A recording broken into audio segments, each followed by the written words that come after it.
Aboru Aboye. I welcome everyone to this episode of Isese Talks. Yeah, we are on the new season, and I welcome you guys to this year because we have not talked this year. This is my first episode this year for the new season of Isese Talks. I welcome everybody. I thank you everybody for listening to this to my podcast Isese Talks. Thank you very much. Today's episode, this season, we are starting the episode with how it starts. And I'm captioning it Esentaye. And the reason why I resorted to starting at this point is due to the fact that during my vacation in Ghana, because I went to Elmina for vacation early this year, I did a live on TikTok where I told most of the audience to come and ask me personal questions based on the episode of the podcast that we have treated all through the year.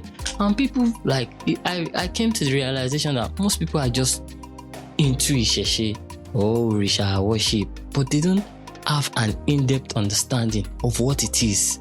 So if you don't have an in-depth understanding of it, so you don't understand how the process should be. So that is why I'm saying let's start from the beginning, how it starts.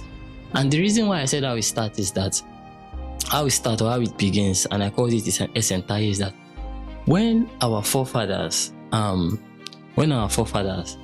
before our forefathers were forced with this foreign religion, because whether you like it or not, they brought in all this foreign religion as a result of war, through war, and they forced it on our forefathers. That is why most of them abandoned our indigenous belief. And if something is abandoned, how would it evolve?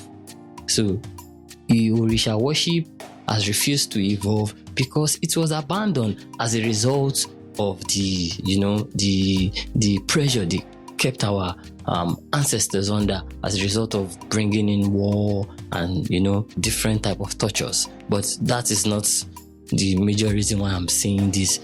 I'm trying to make a point that during those times before they brought that foreign religion, how do our ancestors do it? How do they get this thing done?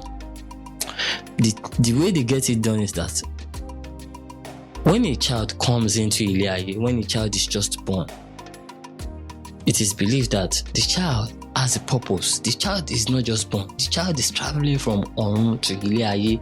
So now, the birth is the port of entry of the child to Iliaye. They stamp the kid's passport from Orun and the kid enter Iliaye. But the kid has a reason.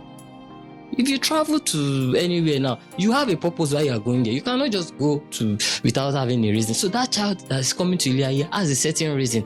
And that reason, the only way they can know this reason, because it is a spiritual information. The information can only be accessed through a spiritual process. And that spiritual process is what they call Esentaye. It is compulsory for every kid. That is the first stage. That is why I said how it begins. And the way it begins for a visitor who is coming into Iliaye, because according to Ifa documentation, they say Aye Loja Orunile. They mean that Iliaye here is like a market. Orun, the spiritual word, is home.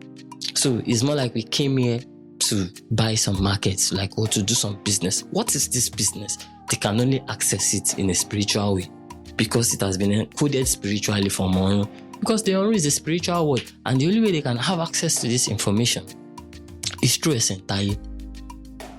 They do it for the newborn. They do this Esentaye ritual for the room. And I've seen situations whereby they would say an adult should do Esentaye.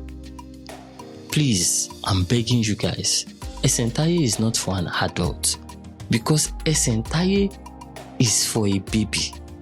And it is not just any baby. It is not just baby. It is like for a kid that is not yet conscious of Iliaye. When you just give birth to a kid, they get to a certain point where they begin to be conscious of Iliaye. And for some kids, at 6 years, they are conscious that I'm existing. For some kids, it's at the age of 2. Some people are not even conscious of when they were 2 or 3 years old. Some people, they started being conscious of Ile 5 years old, 6 years old. Some people 7, but it's within that range. So the point at which the kid begins to be conscious of Ile to the point of when that kid was just giving birth to, anytime within that point, it can be done. But the best time to do it is the 3rd day after you give birth to the child, which is the 3rd day. Esentaye, the 3rd day is when they do this ritual. But, based on the situation, people have abandoned things, you can still do it if the child is not yet conscious of Ile.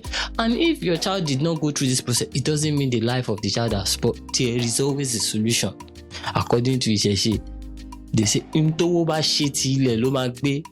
a thing that value cannot do, because I can't really call it money. The value is what we turn into money.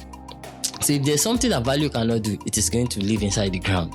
So just because your child is not able to do Esentaye doesn't mean, because your child has passed that age, doesn't mean there's no solution. There is, because the Esentaye itself, it is for the parent. It is for the child, but it is just for the parent to help the child navigate, because at that point the child is not responsible for themselves, because it's not conscious of Ile. They are still feeding the child, they are still bathing the child, they are still brushing the child. The child can't even walk. So now the spiritual navigation to the spiritual movement for the child too has to be done by the parent. And how can they know the things they need to do?